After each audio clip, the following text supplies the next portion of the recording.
Tomorrow, I am going to go on my 70th flight of the year. That's right, 70. It has been a lot of flights. That's 5 a month if you do the math. And since the beginning of the year, I've actually been tracking everything, how much it costs, the distance, the flight number.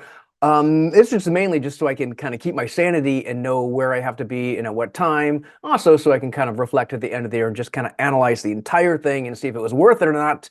So let's go over some of the facts and figures, and people can kind of get an idea what all this is like, if it's worth it getting status or not, and it's hard to say. First up, how much did I spend? $12,380. $12,380. That is a lot of money for airfare.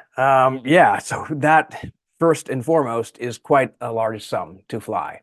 But these flights also went towards, well, they went towards work, they went towards visiting family, they went towards visiting friends, and they went towards just me going on vacation. So it wasn't like I wasn't doing mileage runs the entire time. These flights had a purpose. But I'll talk about work. I mean, it's sort of a hobby gig, acting.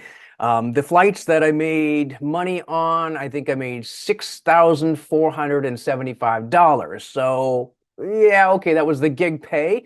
I think it will be more next year. One company was kind of just getting started. So yeah, that didn't cover the flight cost, but I'll get to that. There were 38 flights for work, 19 out, 19 back. I had to provide lodging, stay in hotels sometimes. So that was about $1,035 roughly. So cost of the flights plus the lodging minus what I got paid left me with a deficit of roughly, I think, $3,000. So I kind of paid money. But again, it wasn't just for work in and of itself. This was for visiting friends and having fun and just kind of doing what I like doing. Now, I also gained miles. Anytime you fly, now you pay for it, and you're not using your, points, you get miles. So I got about 211,000 miles. Well, now that's pretty good. That's useful for other things. That is good for free flights around the country. Flight can be anywhere from, like, I don't know, 10,000, 20,000, 30,000 miles, or you can get a business class trip or a first class trip to Europe for maybe 60,000 miles and $20, or I've even seen it for 50,000 miles. So yeah, if that's a first class ticket, that's worth $10,000 to buy it outright, face value. So times four, yeah, you're getting like $40,000 worth of premium tickets for that price. So that's actually not too bad, but most people aren't going to actually go out and buy first class tickets at face value anyway. And finally, I got the EQM, the Elite Qualifying Miles. So that gives you status level. You get the 20K and then the 40K, 75K, and then the top level 100K status. And that's kind of what I was going for, or at least I wanted to get there without having to push it too hard. And I did, yeah, I did reach it. A 100K MVP I got maybe a week ago, and I'll talk more about that in a second. But as I evaluate it, okay, about over 200 hours probably in the air if you average 500 miles being an hour on average, because takeoff and landing are a little slower. But yeah, that's a lot of time, and time at the airports, that's a lot of time, and getting to the airports. And a big factor is the Uber fares, which I kind of do track. I don't put it in the same spreadsheet, but I do have to track that as well. Again, it's not really, it doesn't matter for family and friends and my own vacation. I suppose I do factor it into work to some degree, but it's just for fun. Now, of course, some people are going to say, "Oh, that's wasteful. That's too much." And I hear it. That's fine. People can argue about whatever they want. Yeah, but I mean, is there a limit to how much you're supposed to be able to take vacation or visit your family or friends if you can? I mean, you could just say we shouldn't fly at all. There should be no pilots or no air travel, but I don't know if anyone's going to agree with that. Or you could just say you only allowed to do a certain amount. We don't have rules like that. I don't know. There's only one wasted flight this year. I've been really trying not to have that. A wasted flight is a mileage run, just flew down, flew back. It served no purpose other than me getting to a higher level of status, which in the end I technically may not have needed. I just didn't want to get to 98,000 miles and not get to the 100K level. So I didn't want to risk that. So I did waste it. And it was a couple $100 wasted too. So I'm not proud of that. That's probably something I should try to avoid in the future. But I mean, one time beats what I used to do in years before. But back to the 100K. So this is the first year I've actually reached the 100K mark. And I mean, it feels good for like all of 5 minutes. And like, okay, but it was, yeah, a lot of hard work. And I've gotten a 75K before and 40K before. Technically, I didn't even reach 75 last year. I used their little extra bonus program at the beginning of the year because I had a change of heart a few times on that. But 100K, let's talk about 100K. The one main thing you get is the first class upgrades. So when you buy a ticket, I mean, I'd say I didn't buy any first class tickets. I won't buy any more from now on for domestic flights, but I did buy a few earlier because I thought I was getting extra miles. I wasn't. However, you do get first class upgrades, and I charted that, so I have that data. So I got upgraded to first class about 61% of the time, maybe a little less, 60% of the time, about 43 upgrades. And that's pretty nice. That was a good value. So I bought a ticket for me $150, where a first class would have cost $650, sometimes even over $1,000. And that's just a really good thing. So that I want to say in and of itself, if you already use that, but that alone is a pretty good value. Now, I won't go through all of the perks of it. People can look that up online, but you get little things like the extra checked bag, or boarding first, or like quicker phone time. I guess I am going through it all, but you get extra little benefits. One thing when you get to the 75K mark is you get 50,000 bonus miles, which is, if you had to buy the miles outright, and I have before, that's $1,200 in value right there. You also get 4 lounge passes, which I don't really use that often, but that's a pretty good value. And you get 2 American Airlines, like first class flights or something. I don't know how all that works. I've never actually seen it in my basket, but I guess it's coming this year. And the other thing at 100K mark is you get to pick a gift bonus. Now, this will include free Clear membership, but that's cost only $187. And I don't know if it's any better than TSA PreCheck, really. The second thing is you get a gift bonus of gold membership. So if you've got a significant other or spouse that could use it, you can just say, hey, you are you have 40,000 miles, basically. You are already gold, and now you're working on MVP 75. So it's a pretty good idea if you fly a lot. If you don't, then there's no real purpose to it. The third thing is lounge access for a year. So you get the lounge pass. There's limitations with that. I don't go to the lounge a lot anyway, and yeah, I don't know if that's really something I would do, but that is about a $500 value if you pick that. You can get another 50,000 bonus miles, so another $1,200 in value of miles.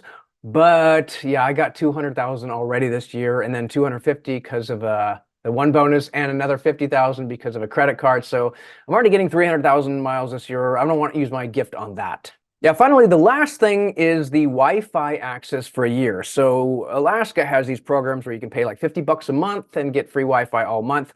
You can buy the pass for maybe $400 or $500 and get Wi-Fi for a year, or you just buy it per trip, $8 a trip. Now, what did I fly? About 70 flights. So approximately, if I bought it every time, that would be over $500. That's a pretty good value, and that's actually what I decided to go with this year. So I'm going to use it on free Wi-Fi for all of my flights for now and next year, even though now has like 3 days left. A bonus I did not even know about was a free meal anywhere in the cabin. So if you're in first class, even if you get upgraded to first class, you get a meal if it's a long enough flight. And a free drink. But with 100K, you get a meal no matter where you're seated in the plane. So that's cool. Not the hot meal, I don't believe. You just get the cold package meal. But it's still a pretty good bonus. And that's like a $10 value. So again, if I did 70 flights, that would be $700 in value. So plus the Wi-Fi, we're talking like $1,200 in value now.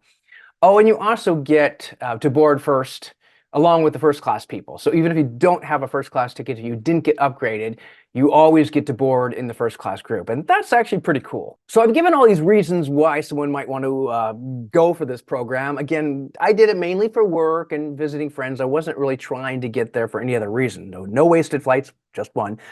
But there are reasons why maybe I wouldn't do this in the future, or maybe someone would not just limit themselves to one particular airline. Like I have to do Alaska, but what about United? What about Delta? What about all these other airlines? Or even Southwest? I don't like it because you can't choose your seat, but some people don't care. The main reason is these flights are getting really full, so that negates the free upgrade. So yeah, I mean, if it doesn't matter how many miles you got, if all of the first class seats are sold out, nobody's getting upgraded. So even if you're in the front of the line, it doesn't matter. There's no option for that. So that's something to consider. Number two is the fact that there's a lot of competition. Even if you reach the 100K mark, there's other people that might be at the 150, they've gotten way more miles. So you never know how close you're going to be to the front of the line until you actually check in and realize, oh shoot, I'm in like 5th place and there's only 4 open seats. So, which happened actually my next flight. However, I was in 4th place with 3 seats, but somehow one opened up, someone must have canceled. So I was like really happy about that. So you get lucky sometimes and unlucky other times. Another thing about these programs is I'm really going for all these miles to use on future flights, even though I don't really use them a lot because then you don't get miles. But they are devaluing miles, basically saying instead of 50,000 miles to get to London, you need 100,000. Just like that, they can instantly double it. So they're kind of taking the value of miles and knocked it in half, and that's incredibly frustrating because there's no warning. Because if there was, you might want to go ahead and book flights to use them up. But that part I don't like. And as I said before, you are limited to one airline, so I have to fly where Alaska flies or Alaska Partner flies. If I want to go to London, it usually has to be on British Airways, and they have these insane fees, which I hate, but I'm stuck with that. So if I'm not limited to one airline, I could have been on other airlines, but that's part of the mileage program problem. And of course, there's cost to consider doing all this, and there's time to consider doing all this. So factoring everything in all of that together, for some people, it's just totally not worth it at all. If they're not flying 70 times a year, they're not flying. I mean, I went a span where I didn't fly once in like 6 years. So there are times if you're not flying, then yeah, this is kind of all a waste. So in conclusion for me, yeah, 2024 should be a good year. I'll be able to use these perks and these benefits and enjoy all my flights, get my Wi-Fi, get my drinks, get my free meal. Hopefully a lot of first class upgrades, we shall see. Will I continue to try to do this throughout the year so I can get enough miles for 2025? I have no idea. I don't know. No wasted flights if I can avoid it, unless I'm extremely close, maybe one. But otherwise, just for work and family and friends and vacation. So kind of what I'm doing now. It just worked out this year and I'm learning a lot. I guess the biggest thing would be, do I want to kind of branch out and try other airlines and other MVP programs? Probably not, just because a lot of other airlines go by how much you spend and not how much you fly. So good deals don't help you as much on other airlines. In fact, they hurt you. On Alaska, a good deal, a cheap flight coast to coast actually helps you a lot. So all that is worth considering. I actually have over 1 million miles now.